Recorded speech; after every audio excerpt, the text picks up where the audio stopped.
analysis. We're going to look at marriage in the United States and then marriage in Ghana.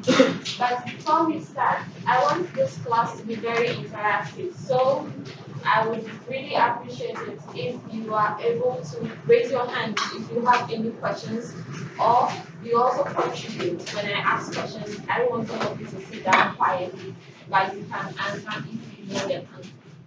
Thank you.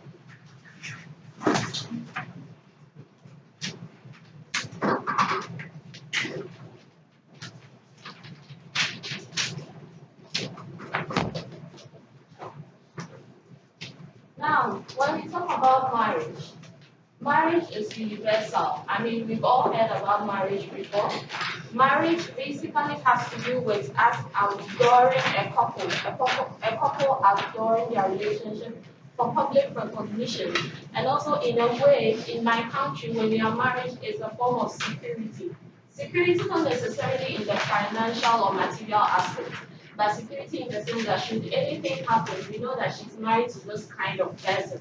So we can trace and then ask whatever happened from whoever you are married to. So marriage varies across cultures, across various cultures, marriage varies.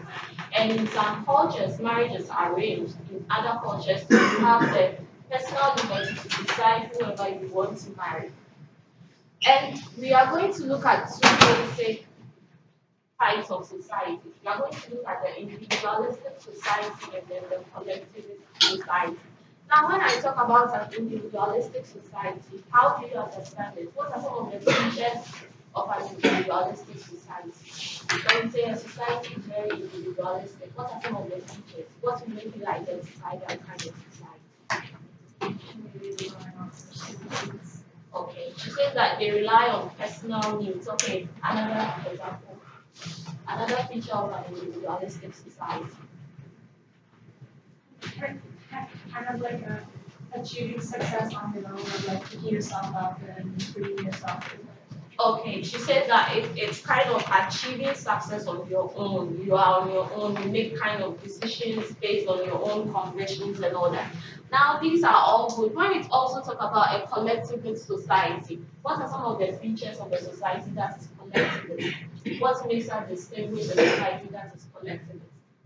Any ideas?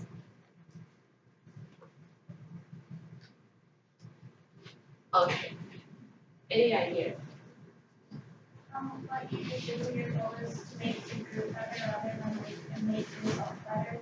Okay, okay. So she talked about a group, making your group better than you, the individual. So basically, with a collectivist society, it's more of a group thing. There's more of a group solidarity, group decision making. There's a lot of emphasis on loyalty to the group that you join.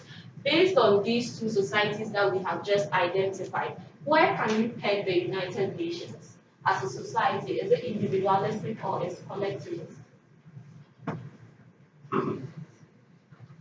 Any ideas? Collectivist. Collectivist. Okay. Why do you say so? It's like businesses and everything. Like we don't like hunt and gather. It's kind of like we go like we rely on like grocery stores and stuff, and like Okay. everyone's Okay. everyone's relying on each other. Kind of. Okay. Yeah, I think I agree with that. Yes. Any other idea? In terms of decision making, in terms of decision making as a person, do you see United States as a collectivist society or an individualistic society when it comes to marriage? Individualistic. Individualistic. Do we all agree with me?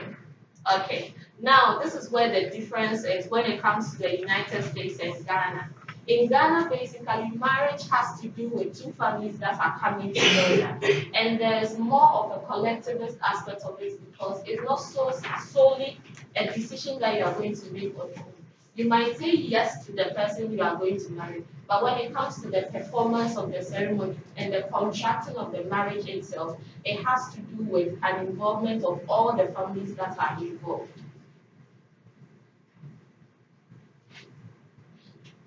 Now, I have this question I want to ask the whole class. When it comes to making a choice as to who you want to marry, do you think that society has a role to play in the choice you decide to make? Does society has any role to play in that? And in what ways does society play a role?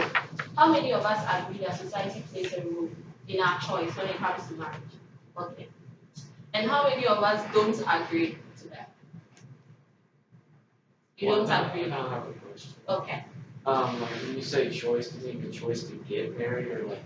As in a choice of a partner, when you are deciding who you want to marry, do you feel that society has a role to play in that decision you take?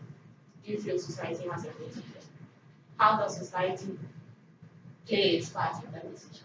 Well, they have like certain standards and laws in each state, so you kind of have to abide by those.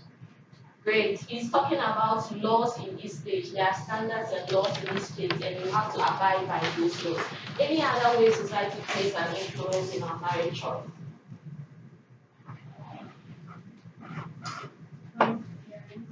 Parents. Great. How do your parents play a role in your choice? Like if they, let's say if you're some kind of social class, they might not want you to marry someone outside that, or they want you to use outside the race or culture. That's excellent. We are going to talk about social growth very soon, but she has also made a very important point that your parents can play a role in who you decide to marry because they might in one way or the other influence your decision when it comes to your social class or the social group you join and all that. Okay. Now, there are some silent rules, as we have all spoken about, various rules that can affect you in terms of your decision making when it comes to picking a marriage partner. Now, we can talk about limitation by proximity. Here, I'm talking about your social location and where you find yourself as a person. You can see my map up there. So, if I'm in the United States, it's very unlikely for me to marry someone from maybe Ghana or someone from Jamaica, even though it's not totally true because I mean we can meet in diverse ways, but the possibility of this happening is very, very small. So it means that your proximity, where you are located, limits your marital choice or who you decide to partner with. Okay, the next thing I want to talk about, which she spoke about, was the influence of family, friends, and then organizations. So you can see those two ladies talking about that guy. This example I'm using to explain the fact that the opinions of your friends and family members also matters when you are deciding to select a marital partner. And the last thing I want to talk about is we are attracted to the people we marry. You don't just get up and decide to marry. It's your choice, and you marry people you share some kind of similarities with, whether work, political affiliation, religion, etc.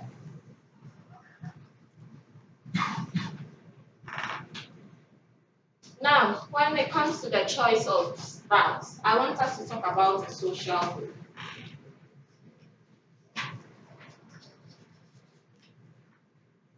I want us to talk about the social group. Can you give me any examples of the social group? I know it came up there, but I'm thinking of something. Can we talk about the social group? Any examples of the social group?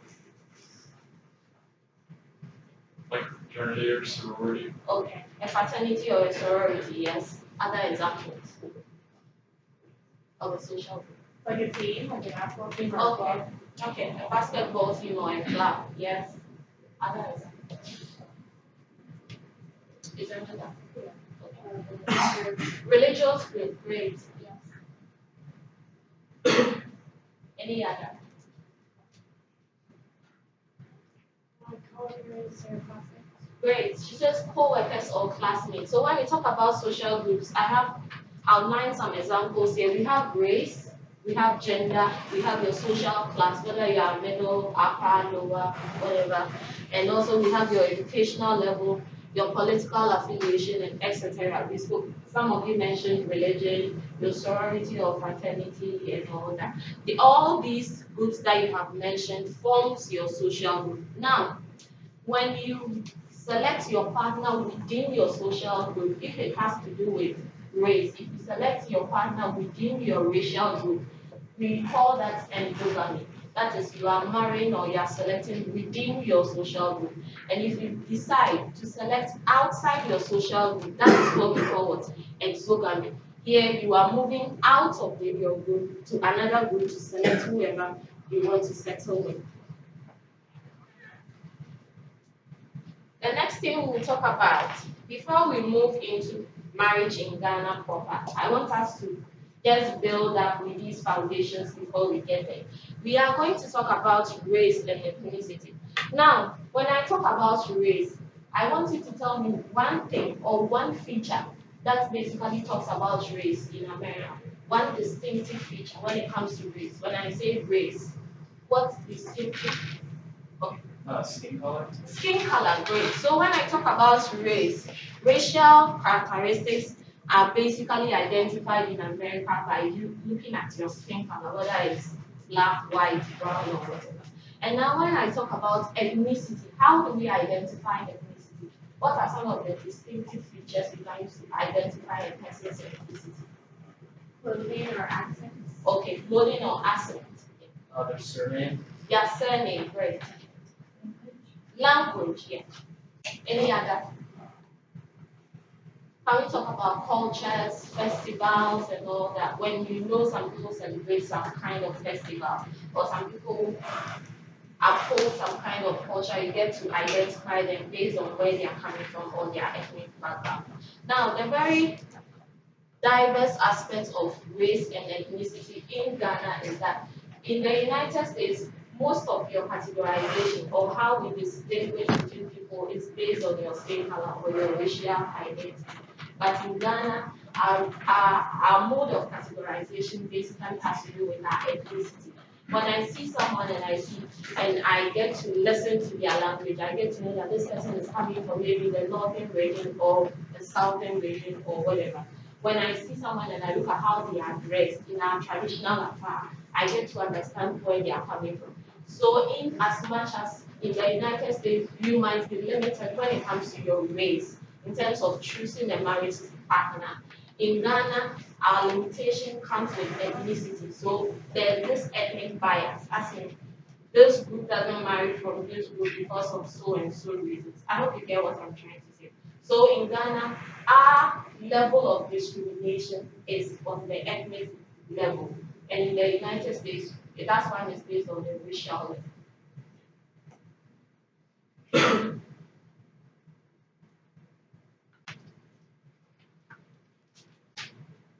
Now, I want us to talk about the engagement ceremony in the United States. Who can tell me what happens basically with an engagement ceremony in the United States? What's the process? For a couple of days, for like a good amount of time, they go together, and then like they'll like discuss especially how like some people discuss how sometimes it can be a surprise, and then I don't know, you just have to ask. Maybe they have like a ring, but then like they don't really ask. She wants to get maybe like they'll get permission from the parents too. That's great. Do we all agree with her narration? Great. So basically in the US, the engagement ceremony she has outlined has to do with you date for some time and then the man decides, the man or whoever your partner is decides to propose, he gets on one knee and then he proposes. It's either done in with a lot of public display or it might be indoors or whatever or wherever. And then she mentioned something about permission being sought. So the man or whoever your partner is may seek for permission from your parents, and then he proposes. After that, the most important thing I want to highlight here is the symbol of that engagement, which is the engagement ring that is placed on the person's finger. And I know that in the United States, with the engagement, it comes with an engagement ring, right? So the engagement ring is placed on the person's finger, and that symbolizes that what I'm engaged to this person and we are getting married. And basically, depending on when you have your wedding, mostly within 6 months, you plan for your wedding and it happens. Now, we are going to look at the engagement ceremony in Ghana and the marriage itself in Ghana. Before I talk about the knocking process here, I want to clarify one thing. The marriage the proper traditional Ghanaian marriage is the engagement ceremony. But depending on your religious affiliation, you can decide to have a white wedding after the engagement ceremony. Before Christianity was introduced, or before other religions were introduced to Ghanaians, basically marriage was contracted with the traditional marriage ceremony, which is the engagement. But now, with the advent of Christianity and other religions, you might decide to have a white wedding after the engagement ceremony. But the traditional engagement is the proper Ghanaian marriage. Now, with that said, I want to talk about knocking. Now, why would you knock on a door before you enter a person's office? Let's say you are going to the office of your graduate chair and you knock on the person's door. Why do you knock on the door? Why do people knock on doors? Great. She says that you knock on a door to let people know that you are coming inside. And basically, that is the meaning of the locking ceremony in Ghana. So when you meet whoever you want to marry, you date for some time, and then you realize that it is time for us to get married. The man's family, with some elderly relatives, are going to come into the woman's room and then knock on the door. They are coming to knock to make their intentions known that we want to come and marry your daughter. So this is what we call knocking in Ghana. I hope you all understand knocking now. Now, after the knocking ceremony, another important thing happens. In the olden days, before modernization and technology and all that, after the knocking has been done and the groom's family goes back to wherever they come from, this is the time that both families are going to do what they call background checks. So the woman's family are going to investigate the man's family in order to look out for maybe communicable diseases. They even look out for behavior. And in Ghana, it's a very communal society. Everybody knows everybody. There's not much privacy there. So the bride's family might decide that we just go to where the groom's family live and ask about him. And everybody will be surprised the number of people who are going to tell you the character of the groom, even though they don't live in the same house with you. It shows that everybody knows they are interested in everybody's business, sort of. But due to proximity at times, and also due to the fact that people go to work and all that, that thing has waned down. You can't go and do background checks and go and live in someone's hometown and ask questions about him or her. Now, basically, what we do is that we have the health background check where you go to the hospitals and then you have yourself tested for maybe communicable diseases and all that, which can, in a way, affect your marriage if you don't do it. Now, after these background checks have been done, the next process is the engagement ceremony itself. But before I talk about the engagement ceremony itself, I want us to talk about a very important aspect of the engagement. And what I want us to talk about is the bride price. Bride price. Now, the word bride price, when I say bride price, what comes into mind? When I say bride price, literally, what comes into mind? Money. Okay. What else? Bride price. When I say bride price, how do you understand it? Yes. Yes. Okay. Yes. Say she's like the man's prize or something? Okay, she's saying that it's like the man's price. Okay. Any other ideas? Any other ideas? When you hear the word bride price, you want to say I was just gonna say like maybe the price for dress and ceremony. something? Okay. This is the price of her dress in the ceremony. Other ideas? Okay.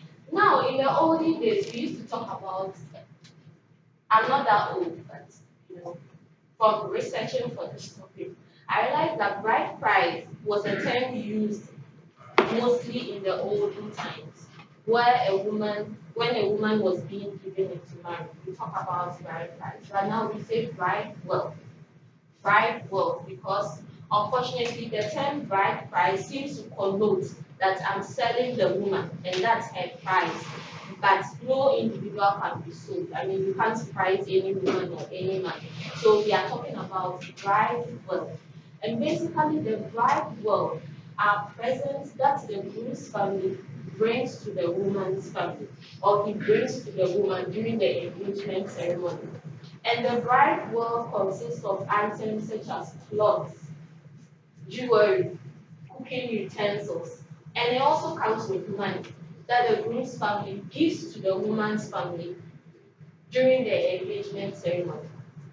I don't think you might know much about the bride price or the bride gold, but I am going to ask this question. Why do you think the man, the groom's family, might decide to give all these presents to the woman's family? Because maybe like you or That is great. She said that it's like an appreciation or it's to say thank you. And basically, that is one of the reasons why the bride wealth or the bride price is given.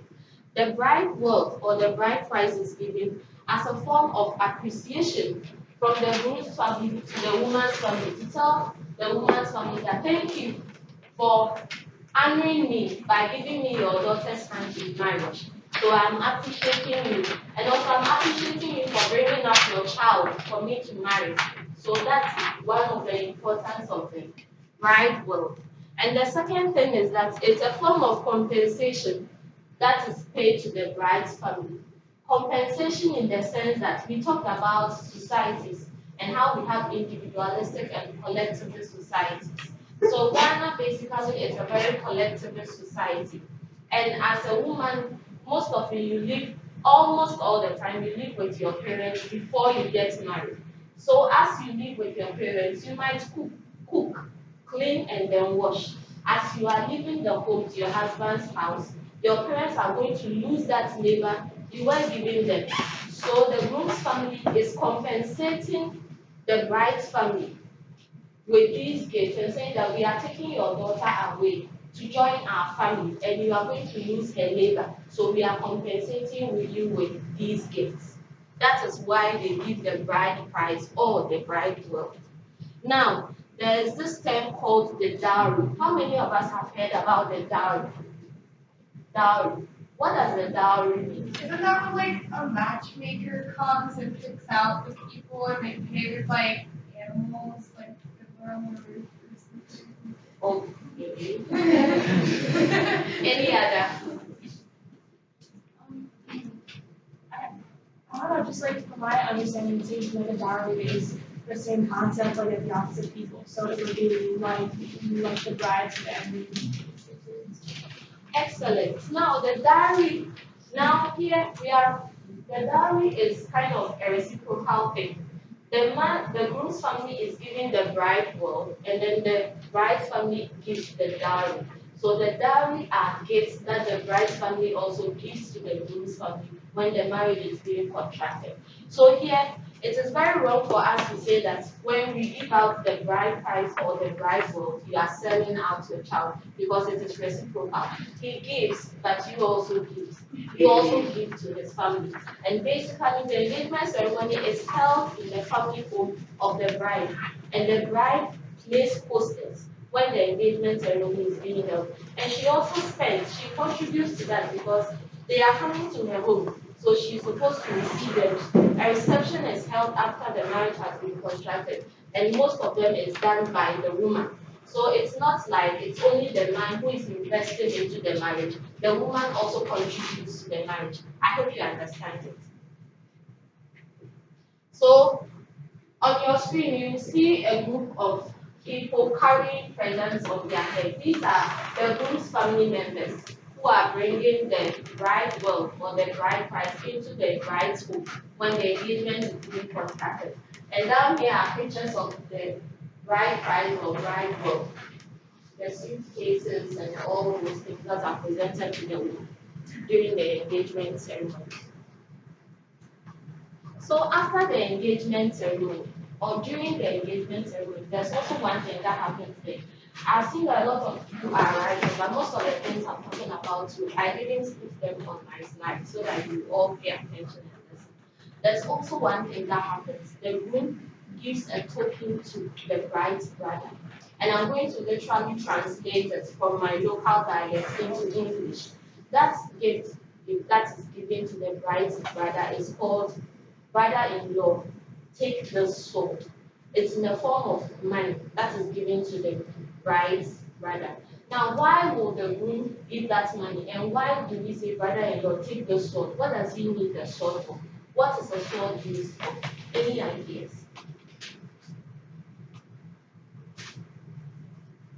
Any ideas?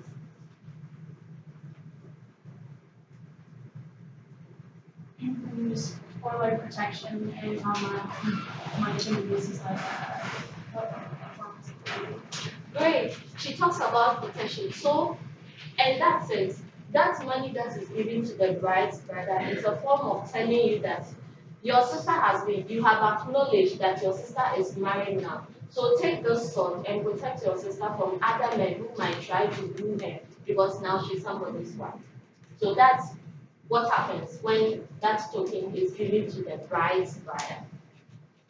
Now, after all, we will watch a video after this class, a short clip on an engagement ceremony. After all this has been done and the rings have been exchanged, a ring is exchanged during the engagement ceremony. It, depending on their religion, a pastor or whoever might be there, and then they exchange the ring. The lady is giving the engagement ring during the engagement ceremony. As I have already told you, this is the proper Ghanaian traditional marriage. So after this one has happened, and you are not having a fight wedding, what follows is your residential party, or where you are going to live as husband and wife. So we are going to talk about residential party when you after marriage. Now, two factors influence your residential package when you marry. The first thing has to do with your kinship type, whether you trace your descent through the patrilineal or the matrilineal descent type. And I know you have learned that last week, so we won't go into that. And also, economic factors also influence where the newly married couple are going to stay. Depending on their economic capability, they will decide wherever they want to stay. Now, I have some residential patterns on the screen that we are going to look at. The first one we are going to look at is the patrilocal residential pattern. The patrilocal residential pattern basically has to do with the fact that the newly married couple are going to live in or near the groom's father's home. Here we trace our Here we are going to trace our patient type through the patrilineal descent. So we are going to live in or near the groom's father's compound. And then we have the matrilocal residential pattern, where the newly married couple are going to live near or in the bride's mother's house. And then we have the local. Here, the newly married couple are going to live in or near the groom's maternal uncle's house. Now, we have two other residential patterns that I want to talk about. But before I talk about that, these residential patterns were very much involved during the olden days. But now, due to the fact that people have moved from homes to work in other locations and all that, the most prominent type of residential pattern now in Ghana is the new local residential pattern. When I talk about the new local residential pattern, the neolocal residential pattern is where the couple decides where they want to live independently of both families. So here we are going to live where we want, depending on our location, where our job is, or where we have settled as an individual, and our financial capabilities, where we live. So the decision has to be based on the couple and where they really want to live.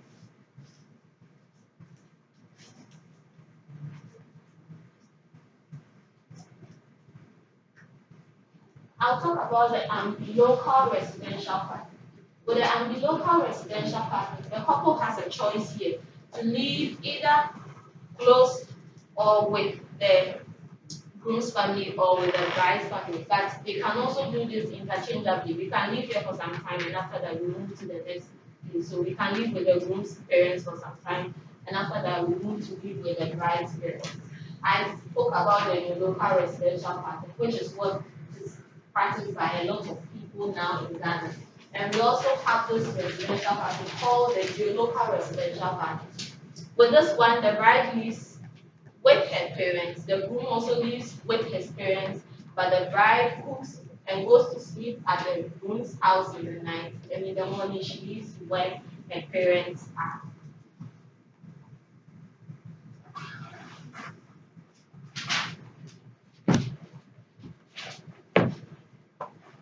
Another important thing that I want to talk about is that with all these processes that are going on and with all the involvement of the families and all that, there's one thing that I want you to know, and it is that the woman has a say in the marriage that is going on. Even before the knocking is done, the woman does what she has to tell her father that so and so and I have decided to get married, and then the father has to agree for the knocking process to even start. So it's not as if that the woman is just there and then we are pushing someone on her. She has a say.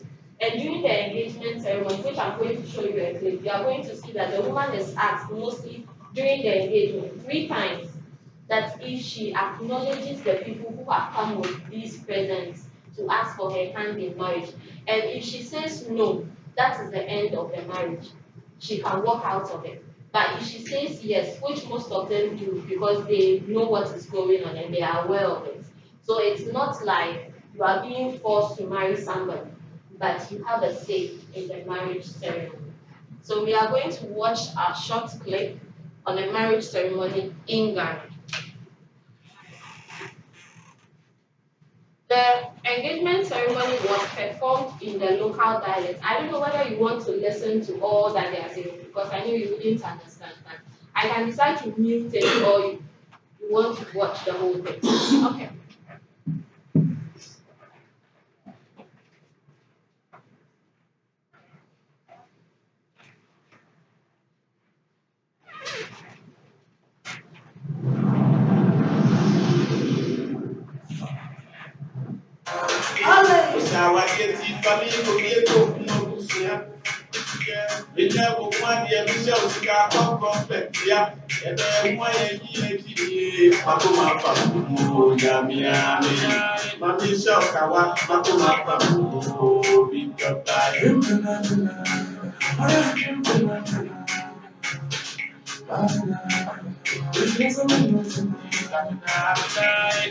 You are the one, there's nobody but you.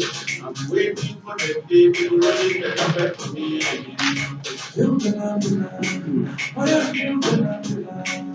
Yes, well, only man more fit. I said to the Kunik, something said, I'm here, I'm a senator. This is how I'm said, I'm a one. Yeah. I'm feeling super bad. If my side was of the thing that enter, then I came and then we have to I'm feeling super bad. I didn't know that would get. Yeah. And you get a ship with me on the sea. You put another how to do it. Give me a expensive. Brand new car with a crack but you see, not as you see a sign. Of course, the action of the enemy. I'm not for the year and I'm quarter. Do not feel the guy here. By the side, I'm going to show. The Kawasi Swat, that was inside of the Dean Swat. You also put more people in just swat. And once and I'm going to done up for I will.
So here they are showing the bride wealth that they or the gifts that they have brought to the room. I spoke to you about how the term bride wealth or bride price mostly are interchanged with dowry. People interchange it, but the real meaning of a dowry is a presentation made by the woman to the groom's family. And unfortunately, they also got it wrong. This is not a presentation of the dowry, it's a presentation of the bride wealth.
So here the groom is arriving at the ceremony.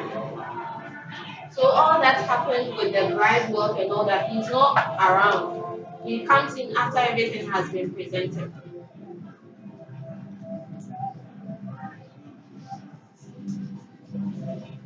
And here is the bride.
What is basically happening here is that they are showing the woman what the men have, what the groom's family have done, and also why they are there. So they are going to ask her whether she knows them, and she acknowledges the fact that they are coming to ask for her hand in marriage.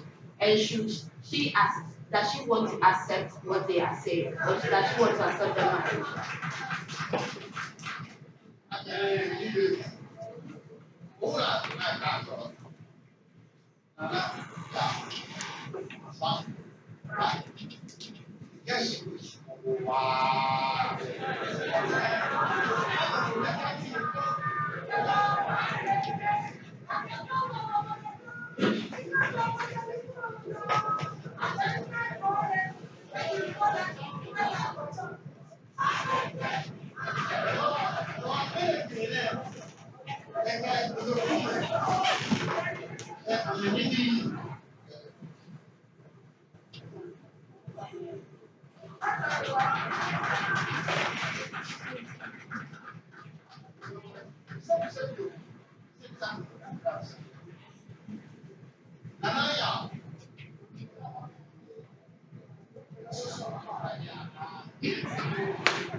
As Christians and as believers in your love and your grace and your Oh mercy, yeah, they are going to exchange the engagement ring. for this ring that is a man with a king to the woman at top. Just morning. Nana, in the name of the Father, and of the Son, and of the Holy Spirit. I praise the Father, Son, and the Lord. Amen. Hallelujah.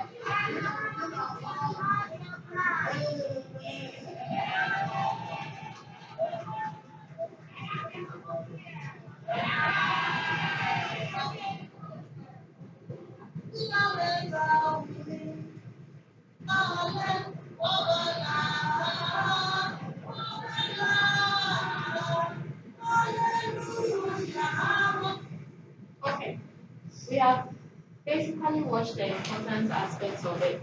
What they are holding now are the presents that the bride family are also going to present to the group. And after that, it ends the engagement ceremony. They eat, they dance, they enjoy, and then that ends the marriage ceremony. So, any questions concerning marriage in Ghana? Do you have any questions? How old generally is the woman when she gets married? Well, I can't really place an age, but in when you are 18 years, you are considered an adult in Ghana. But basically, because of education and all that, most of them get married around the age of 25. Thereabouts. Yeah. So is there any sort of like dating process where they like get to know each other? There is a dating process. Before you decide to marry somebody, you have to know the person, they date and all that. But after the dating, when they decide that we want to get married, that's when the knocking process begins and all the other processes continues. Any other question? Do you have a question? How long is the dating process before you get married? It depends. I don't really know. It depends on how long you want to date. Some people might decide to date till they are ready to get married, as in get settled economically or whatever. That I can't. Yeah.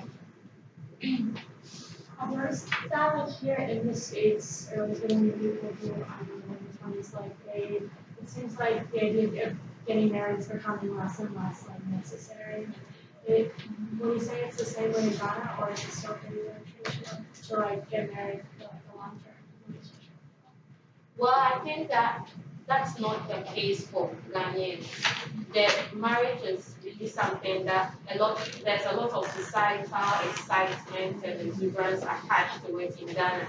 It's basically not even your ceremony. It's like it's a ceremony for both families and they are so involved in it. So when it comes to marriages really weighing down, as is people not really getting married, I wouldn't say that for that. So do people stay with their parents until they're married, or do they move out on their own, or can they move in with the person they're dating? Moving out to stay with the person you are dating is less likely to happen in Ghana, fortunately or unfortunately.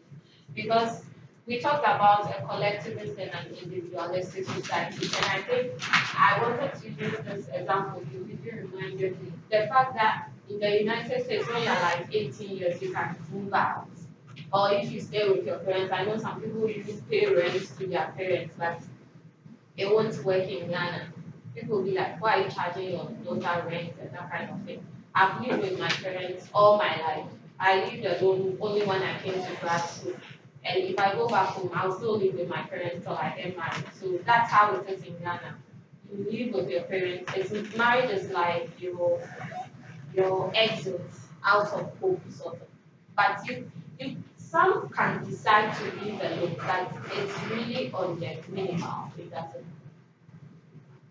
Any other questions? When they put their rings on, they just kind of gave each other a hug, and like in America, they kiss and stuff. Do they do that? Well, they kiss when they have the church wedding. Okay. Yeah.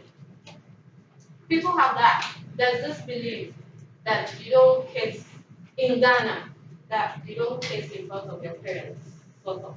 So, any other? Okay. Thank you for your attention. Thank you.